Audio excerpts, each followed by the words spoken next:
우리 지금 묽은 용액의 총괄성이라 해가지고 증기압력 내림 배웠고 끓는 점 오름 배웠고 어는 점 내림 배웠어요. 그리고 오늘 마지막으로 삼투압을 배울 건데 삼투압은 기본적으로 그 함투압이라는 게 뭔지를 조금 이해하셔야 되고 그 다음에는 다른 애들과 마찬가지로 삼투압의 크기를 구하는 공식 이해하시면 됩니다. 이게 하나도 안 보이네? 그래서 교과서 먼저 읽으면서 밑줄 치고 설명드릴 건데 교과서 46페이지부터 볼게요. 3번 삼투압이라고 나와 있어요. 그래서 읽다가 밑줄 치라고 하는데 쳐주시면 되는데 김치를 담글 때 우리 배추 절이잖아. 배추를 소금에 절이면 배추가 쭈글쭈글해지는 것을 볼 수 있다. 이러한 현상이 일어나는 까닭을 먼저 볼 건데 세포막, 셀로판, 달걀 속껍질 등에는 눈에 보이지 않는 아주 작은 구멍이 있대요. 여기부터 밑줄 칩니다.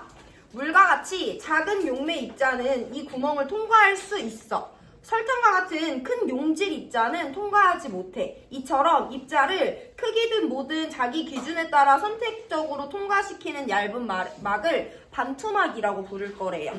우리가 삼투를 배울 때 나오는 반투막은 용매는 통과할 수 있지만 용질은 통과할 수 없는 막이에요. 계속 밑줄 칩니다.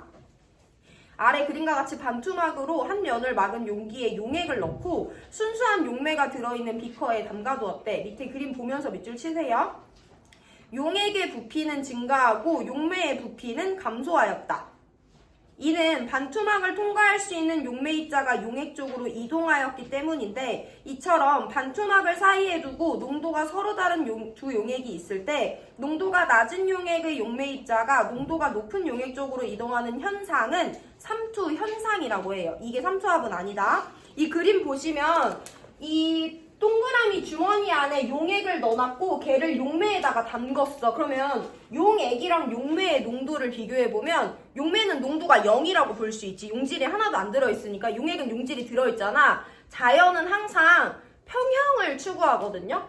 농도가 다른 애들이 달라붙어 있으면 농도가 비슷해지는 평형을 추구해요. 그래서 농도가 비슷해지는 방법이 두 가지가 있는데 여기는 용매만 있고 여기는 용매 용질이 둘 다 있어. 그럼 용질이 간단하게 넘어와도 농도가 비슷해지겠지? 근데 얘를 둘러싸고 있는 게 반투막이래. 용질은 통과할 수 있대 없대?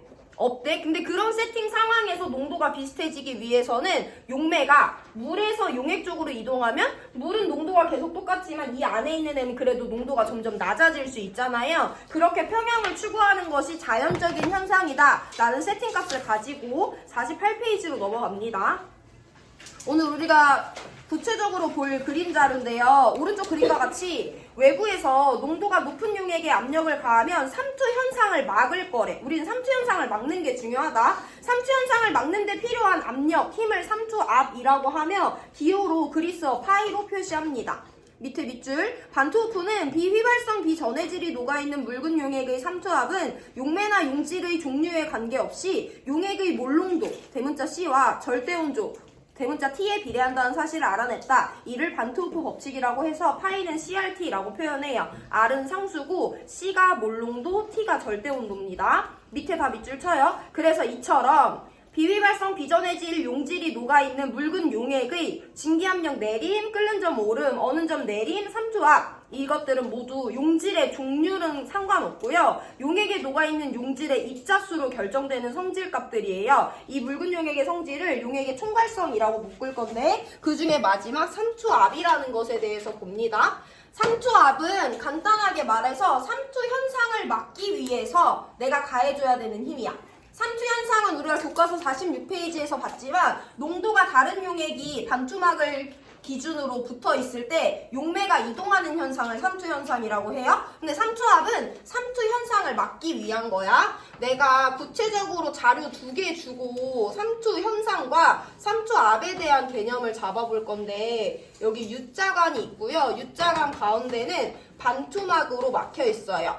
화학2에서 반투막은 용매 같은 작은 애들은 통과할 수 있고 용질과 같은 큰 애들은 통과할 수 없는 것이 세팅값입니다. 제가 여기다가 이제 누구를 넣을 거냐면 포도당 수용액을 넣을 건데 포도당이 중요한 건 아니고 얘가 용액이라는 것이 중요한데 왼쪽에도 오른쪽에도 포도당 수용액을 넣을 건데 얘는 포도당 수용액 2번이라고 할 거고 얘는 포도당 수용액 1번이라고 할 거고 서로 다른 포도당 수용액을 반투막을 기준으로 U자간에 왼쪽에 넣고 오른쪽에 넣어놨어요. 그리고 실험 결과를 확인해 볼 건데 여기서 시간이 지나고 나니까 얘의 높이가 조금 줄어들었고 얘의 높이가 조금 늘어났대. 이게 실험 결과야. 그러면 왼쪽에 있는 용액의 부피는 증가했대, 감소했대? 감소했대. 오른쪽에 있는 용액의 부피는 증가했대. 그러면 누군가가 왼쪽에서 오른쪽으로 이동한 거야? 오른쪽에서 왼쪽으로 이동한 거야? 왼쪽에서 오른쪽으로 이동했으니까 높이가 같았는데 얘는 더 적어지고 얘는 더 많아졌겠죠? 그 누군가는 꼭 어디를 통과해야 되냐면 반투막을 통과해야 되는 거야. 아까 내가 세팅했잖아. 얘도 포도당 수용액이니까 포도당이랑 물 있고요. 얘도 포도당 수용액이니까 포도당이랑 물 있어. 근데 반투막은 포도당이라는 용질이 통과할 수 있대, 없대? 없대. 그럼 누가 통과한 거야? 물이 통과한 거야. 자연은 어쨌든 서로 같은 농도가 되는 것을 추구하는데 물이 여기서 여길로 이동했다는 건 1번보다 2번에서 상대적으로 물의 양이 부족했다는 거죠. 1번보다 2번에서 상대적으로 포도당이 과하게 많았다는 거잖아. 그래서 물이 이동했기 때문에 여긴 지금 산투 현상이 발생한 거고요. 1번보다 2번의 농도가 높았겠구나 라고 일단 해석을 하실 수 있어야 돼요. 자, U자가 하나 더 나올 건데 여기 쉬운 거니까 쉽게 그리시면 되고 여기도 반투막으로 막혀있고 이번에도 여기다 포도당 수용액을 넣을 거고 여기다가도 포도당 수용액을 넣을 거예요. 이번에 여기 포도당 수용액 1번 넣고 이번에 여기다 포도당 수용액 3번 넣었어. 이렇게 액체를 이만큼씩 넣어놨다? 그리고 시간이 흘렀더니 이번에 어떻게 됐냐면 이만큼 줄어들었고 이만큼 늘어났어. 그럼 일단 1번이랑 3번을 비교해 볼 건데 1번은 용액의 부피가 줄어들었네. 3번은 용액의 부피가 늘어난대. 그럼 누가 이동을 하는데? 용매가 이동을 하는데 용매가 몇 번에서 몇 번으로 갔다? 1번에서 3번으로 갔다? 그럼 1번이랑 3번 중에 원래 농도는 누가 더 높았던 거야? 3번이 더 높았어. 용매가 상대적으로 적고 용질이 상대적으로 많았기 때문에 그들의 평형을 맞추기 위해서 용매가 1번에서 3번으로 이동한 거니까 우리 1번과 3번의 농도를 비교하면 그게 기본이에요. 여기선 삼투 현상이 일어난 거고 그럼 여기서 이제 두 개를 비교해야 되는데 1번과 2번을 반투막을 기준으로 서로 다른 위치에 놨고 1번과 3번을 반투막을 기준으로 서로 다른 위치에 놨는데 둘 다 용매가 1번에서 2번, 1번에서 3번으로 이동한 건 맞아. 근데 용매가 이동한 양이 어디가 훨씬 더 많아? 두 번째가 훨씬 더 많지. 그러면 1번보다 2번이 농도가 높았기 때문에 물이 조금 이동했는데 1번보다 3번이 농도가 많이 높았기 때문에 물이 많이 이동했다라고 해석할 수 있죠. 그래서 우리 여기서 1번보다 2번보다 3번의 농도가 높다라는 것도 확인할 수 있어요.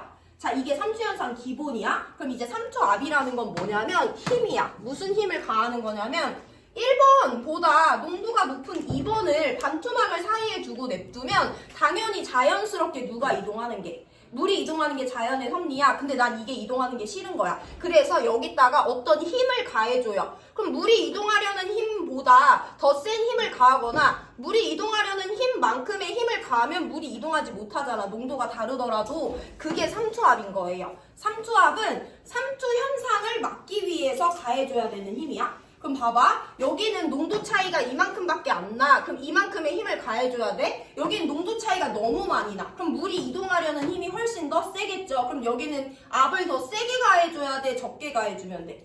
세게 가해줘야 되잖아. 그래서 삼투압은 두 용액 사이의 농도 차이가 크면 클수록 더 센 힘을 가해줘야 되기 때문에 삼투압은 일단 용액의 농도에 비례하는 거예요. 이것만 이해하시면 됩니다. 근데 우리 화투에서는 용액과 용액을 반투막 사이에 넣는 것이 아니라 용매와 용액을 반투막 사이에 놔요. 그래서 이제 다른 단계로 넘어와 볼 건데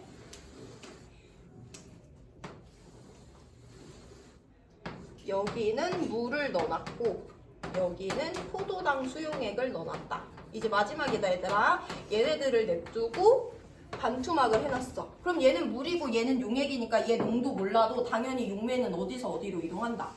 물에서 포도당 수용액으로 이동하겠죠. 이때 내가 이걸 이동하지 않게 하고 싶으면 얘네들의 삼투압에 해당하는 만큼을 넣어주면 돼. 그럼 여기도 마찬가지로 얘의 농도가 지나면 지날수록 물이 이동하려는 힘이 세겠죠. 그럼 점점 더 힘을 가해줘야 되기 때문에 삼투압은 물 농도에 의존해요. 그리고 우리가 화투에서 중요하게 다루지는 않지만 모든 입자들은 온도가 높아지면 높아질수록 운동성이 높아지거든? 온도가 높아지면 높아질수록 물의 이동이 더 촉진되는 거기 때문에 삼투압은 당연히 온도에도 의존하는 값이에요. 그래서 삼투압은 물 농도와 온도에 비례하는 값인데 이걸 방정식으로 바꾸기 위해서 상수 하나 껴넣어준 거고 어쨌든 내가 삼투 현상을 막기 위해 가해줘야 되는 힘, 삼투압은 그들의 농도 차이가 얼마나 큰지. 근데 우리는 왼쪽에 물이니까 그냥 이 용액의 농도 자체가 여기 들어가면 되고요. 온도에도 비례한다 해서 이 공식만 알고 있으면 문제들을 풀 수 있습니다.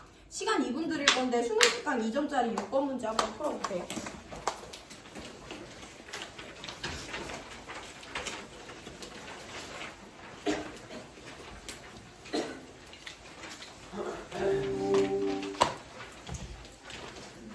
문제 3개 풀면 시험 범위 끝나요.